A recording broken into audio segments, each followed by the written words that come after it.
Haggai. As Ray tries to come in to speak to the issue of recruitment, I really would like to thank everybody who is listening in to this conversation. And I would like to speak to Chris, that let him not think that this is a targeted exhibition. If we may all remember, the exhibition started with other entities of government.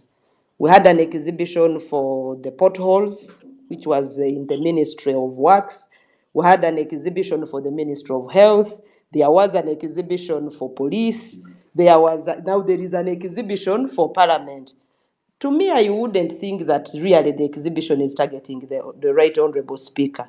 It is just an exhibition around Parliament. And being the head of Parliament, there is no way something about the Speaker would have failed to come up because she's the head of Parliament. In fact, those of us who are close to the leader of opposition, the society was believing that possibly the exhibition was targeting the leader of opposition because he was the one highlighted most in this exhibition. Why was the highlight? The highlight is that people expect that as parliamentarians, we are the ones supposed to hold the government accountable. We are supposed to oversee the excesses of parliament. So we need to come to equity with a clean hand. And I entirely agree with Raymond where he mentioned that, Winnie, you talked about the rewards and benefits. I don't agree with you. You are entirely correct. The unfortunate bit is that as a country, we are a poor country, we all know.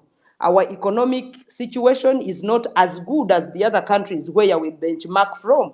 Uganda, we are good at benchmarking on things that do not match with our economy, that things that do not match with our situations.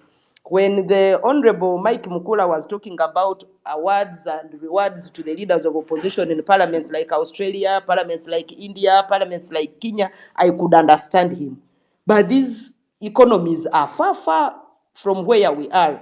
That is why Ugandans were even up in arms to see that the speakers are given cars, vice presidents are given cars, prime ministers are given cars, in addition to the many benefits that we get as members of parliament and as leaders in those categories. We need to start learning to benchmark on things that would improve the conditions of living of the people of Uganda. And also we need to agree that as a people, accountability should be accountability. We should not hide into things of I am being targeted when a time comes for us to be held accountable. We need to begin focusing on where do we want the people to focus most. How do we want people to understand us? How do we want people to believe in the systems that we have of governance? And I think that is where we should not hide. That is where, yes, we should not hide accountabilities. And it is the reason why Parliament of Uganda and through the Constitution of the Republic of Uganda came up with the Office of the Auditor General, so that the Auditor General's office works on behalf of Parliament to highlight issues of accountability in the whole country. And in fact, the Auditor General's report is a public document. That is why the law compels the Auditor General to provide this report to the Speaker of Parliament, to the entities that were audited. That means all the local governments that were talked about, they receive this report. The Office of the RDC receives this report to enable citizens participate in holding leaders accountable. I would be glad that all offices of government, citizens participate in spotlighting the accountability issues in these offices. I don't know whether really we would say Matthias Mpuga was responsible for the passing of the anti-homosexuality bill, that he's also being targeted. And this is, to me, in my own understanding, is that this exhibition is a citizens-led exhibition. I don't see any hand of a stranger in this. We are here on this space. Nobody has paid for my data. I'm a citizen of Uganda. I want to participate in issues concerning Uganda. So sometimes I feel bad. They used to tell us that when we were into the campaign on non-removal of the age limit that were being paid by foreigners to bring down the president and to talk about issues that really concern us. It was our duty as parliamentarians. So sometimes when citizens want to hold us accountable, we should not go and poach that I think there is another hand of a foreigner who wants to bring so and so down. No, let's own up and possibly show the correct path to the citizens so that they can begin to trust us, so that they can begin believing in us. If we don't bring the alternative accountability to what has been shown, nobody will continue to hold us in high esteem. The Thank you. Parliament of Uganda is a people-centered parliament, and when the people want to know how their affairs are being managed, let's just do the honorable thing of owning up to some mistakes if they are there. If they are not there, let us give them the information that is accurate to let them trust us. Thank you We very need much. our food to be Thank you very trusted, much, and I Honorable. would love it that way. Thank you very Thank you. much. Chris, people Yes, sir. asked you specific questions. I'm humbly requesting that you address those. You Raymond see, was asking you to whether you are willing to share data. I think actually, other people have if you emphasized the same question. a guy, Yes, Chris. I pray that he has you. You see, I have the discipline to listen. And I pray that as you give others space, allow me space to respond.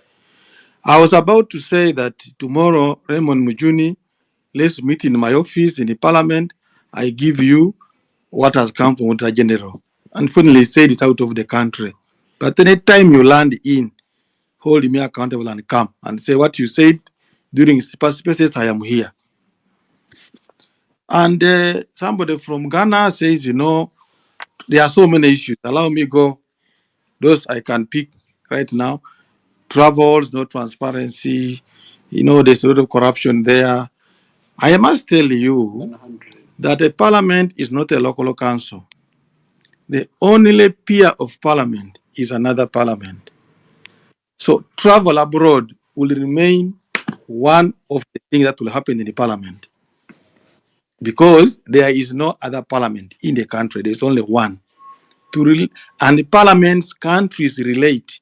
In these relationships, there will be travels. That we should tell the public. As whether you think they manage too much for travel or whatever, the discussion can happen now. How many travels?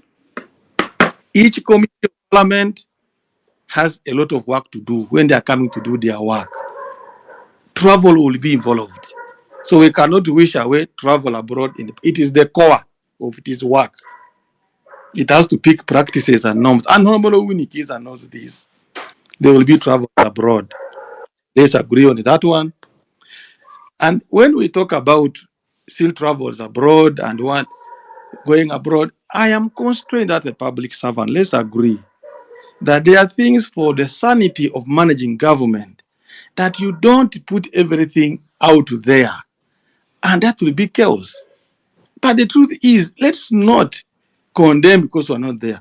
Benchmarking, we have done it. I'm constantly even to say, even with Honorable Winnie, I've benchmarked with her spouse, when she was leader of opposition. But don't constrain me to begin speaking things that I'm not supposed to speak about. Because now it hurts. I've been with her on benchmark. I've been with her to Israel. So these are things I'm saying, permitting me not to go into those issues. As for recruitment, even the same Auditor General's report we are mentioning about still says Parliament has got a gap of 170 vacancies. Read that report, it has it. The feeling of other reports, some people come to Parliament as personal assistants. Personal assistants, yes, they are paid by Parliament, but they are not necessarily the mainstream service of Parliament. And personal assistants are deployed by their principals. If somebody has brought a personal assistant and that one is allowed, you choose. It is the principal to decide how to deploy the personal assistant. So before we go into those issues, there is so and so who's not even in the parliament, Some are sent back to the constituency. They have them. I admit they have those personal assistants. I also want to give you a background that it is on record. The Parliament of Uganda has existed since past before independence, but some sections of Uganda were not represented in this employment. There was no diversity. You will recall, if we are following Parliament clearly, that even the late Speaker Olanya said, "How can we have a Parliament for those years and there's no Karamojong here?" We used to say we shall not wait for Karamoja to develop, but Karamoja still now has PhDs. They are professors. Some of the action that I've taken was to create that diversity. You can now verify the diversity than pinpointing on the relatives only. Look at the bigger picture. And I'm happy, and there's no apology on that. When we talk about openness of Parliament, please, whoever is listening, check the Parliament of Uganda website. You'll find Hansards, you'll find committee chairs, you'll find we are the most transparent institution in that area. Even when the Parliament is sitting, we live stream Parliament. Live stream Parliament. My department does that. We are open. The problem is we don't follow Parliament. Then somebody makes an allegation, we now begin to believe it. We are open. Parliament is the only parliament that allows private cameras in the house. We follow the Commonwealth practices. Even you go to House of Commons, you cannot have a private camera there. It is one channel of BBC broadcasting the Parliament for others to pick signals. We are the most open. Every camera wants to come to Parliament. And it's there, picking live. To what extent do you want us to be open? Even when you know that other parliaments are actually more closed. It is good to have, it is good to be fair when we are talking about the monies. I told you from the beginning, I understand Agather bit because we have been working together, and I've never condemned her activism and what she does. I keep saying, but we have to guard against certain overlaps and extremes in it. I saw today Adilo, what he has been paid. What the truth is, Parliament, like any other organization, has what they call corporate social responsibility. An institution cannot exist only to just be seen to spend money.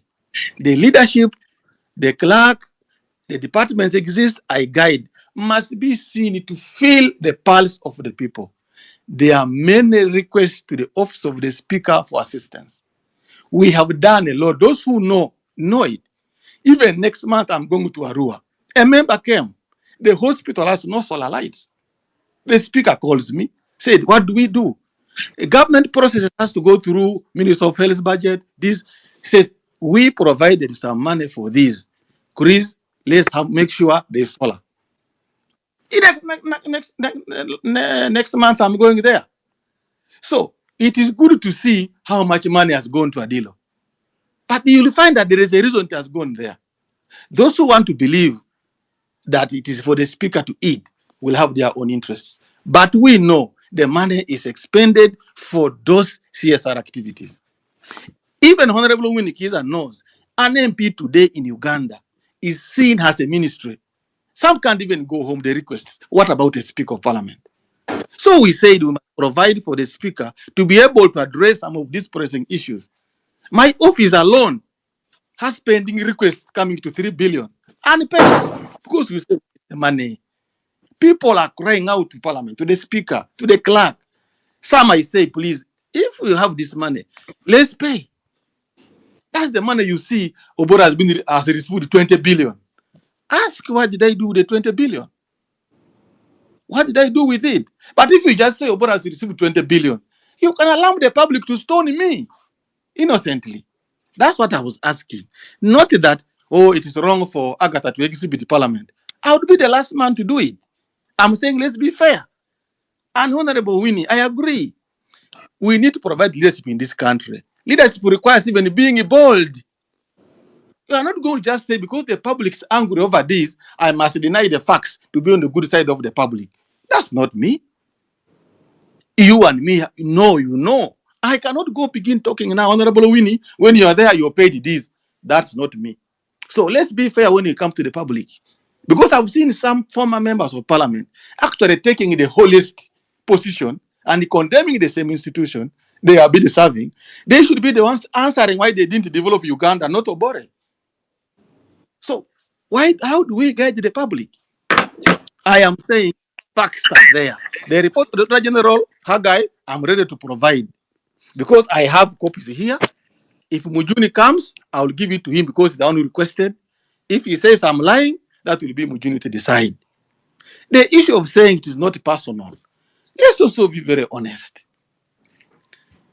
Even the government has a mechanism to investigate what happens. And I've made it before. This is targeted at Anitah among the person. Why? Make her irrelevant in Uganda because she passed the anti-homosexuality bill. Block her from going to America. Because she's popular here, try everything. Throw everything. Go to parliament and throw mud. It is not Agatha. It is not Haggai doing so. But this information must be feeding into that scheme. That's what I'm saying. All right. That I know for a fact that American embassy and other American people feel Anitah should be brought down. And what will they do? They can do anything, including propaganda. Unfortunately, that's what I'm saying. And I stand by that. I stand by that. Chris, unfortunately, when we go, there are things we can control. There's information. If you have evidence on these things, you can post this. But when you start saying that, oh, the American embassy, here are Ugandans who have started the exhibition, Chris Obor, you've been following the this Uganda Parliament exhibition. The names we have been seeing are of Ugandans. Ugandans are here, including the former LOP. I am not seeing the American embassy here. So let's address the issues being raised by Ugandans. And in the spirit of those questions, Chris, you made a great point about diversity in terms of recruitment. One of the questions that has come up, Chris, is that the staff of the Honorable Speaker, the staff who work at her school, are paid by Parliament. Would you like to comment on this? And that is another falsehood peddled by the same scheme. That is another falsehood. They even said she has acquired the school when she became a speaker. When I know for a fact the school existed before she even became a speaker. I know for a fact the hospital she was constructing when she was not a speaker. She has only delayed to complete it. And I don't want Anitah to be condemned for choosing to invest in her community. How can you condemn her when the other leaders who perhaps have looted the government more have chosen to hide their wealth and want them to be heroes and heroines? But I know that as a fact. But we are not discussing other leaders. Why do you defend America if you're Ugandan? I'm the one telling Ugandans, Chris, that there is a hand. Actually, for me, I had not heard of America. It's you who has introduced it, even here on this space. Now I'm informing you. Uganda. Why are you defending? We are discussing Uganda. Now you are bringing America. I don't have power. I am the one informing you. Why? I am informing you. Why are you restless when I inform you? Can I say something, Helen? Please. Okay, so first of all, I wanted to respond to a few things that Chris Obore talked about. The last one that he has mentioned, I wanted to clarify or make him understand that he's not informing you. He is alleging. And he is leaving the issues that we have raised with our evidence and not clarifying on those and going to Americans. And he's not the only one. It's their propaganda to say that this is about her passing the bill, the anti-homosexuality bill. I have been reporting Parliament for the last, since 2011, those are 12 years or 13. And so this bill was passed in Anitah Mung's, I think, third year, but I had reported about these illegalities with recruitment, with budgeting from 2021 when she had come in at the leadership. Now, I don't know at what point it became an anti-homosexuality issue. Two, the homosexuals and whatever propaganda are not the ones that tell the speaker to misappropriate money. If we are talking about money, and this is the second point I'm going to, Obore has said that the money they are receiving is for corporate social responsibility. So the question I want to ask Obori, why does it go through individual accounts? If it is money for corporate social responsibility, why must it be deposited on Chris Obori, Adiro, Emmanuel, Okema, those accounts? Two, how much? Agatha, as you continue, You as wait, you you continue, wait. I am the director in charge of corporate affairs in the parliament. So And it is meaning my what? responsibility. So that's the official channel. Your personal account should be the official channel for money The that is clerk, budgeted for corporate the, social the, responsibility. the clerk to parliament, the higher the amount of money, it can only be paid to a higher officer with a higher burden to account. But what about the driver? What about the drivers? What about Rajab Kaya, who is a personal assistant? And you know those are things we will interrogate. Like, how is it legal that money, an item, a legal budget item, that money goes through individual accounts and there's no other channel it goes through? Because you're saying you're a higher whatever official that can account, but it goes to also drivers and personal assistants, and all that information I'll put it out. The Speaker of But Parliament, also, the Speaker of you Parliament, when it's your turn, and you know you like to play the victim card, but you're the one who doesn't let others finish. When it's your turn, you can respond, because I noted them down. You can also do the same. So the second issue is that how much money is budgeted for corporate social responsibility against how much money that actually these people are withdrawing, because we will do the math. I will share all the people that have received the money, and we do the math per quarter how much money goes to that. But thirdly, the third point on that exact one is that what was the third issue I wanted to respond to on that? Now that I've forgotten it, let me first go to recruitment. You have said we should look at the bigger picture. Is it a representation of all Ugandans or regions or whatever? What does the law say about recruitment?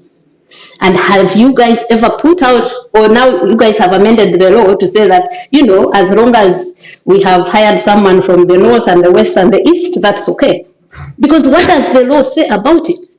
You cannot come here and say you can't use that as a tool of patronage as a leader of parliament, and then you come and tell us that we should look at the bigger picture. What does the law say about the Administration of Parliament Act say about recruiting people in the parliamentary service? Now that's the third one. I wanted to get back to the money issue, but I am forgetting the point I wanted to raise about it. The third point I wanted to raise about it, the money you are receiving illegally. Because if it was legal, there was no reason the FIA would be interrogating you. So yeah, I think let me stop at that when I remember the rest of the issues, because I left my notebook up there. But I would like you to answer those specific ones that I raised, and also the allegations about homosexuality and whatever. It is a tired allegation. Just respond to issues you are raising. If we have something personal, whether it's connected to homosexuality or what, are we saying lies? Can we just respond to that? And I'm glad you were trying when you were saying that. So you are saying that it's not a lie, that we are saying that in the last 2 years, many people in their hundreds have been recruited in an irregular manner. You're also saying it's not a lie that money is going to accounts of personalities in that parliament to be withdrawn for the speaker's use.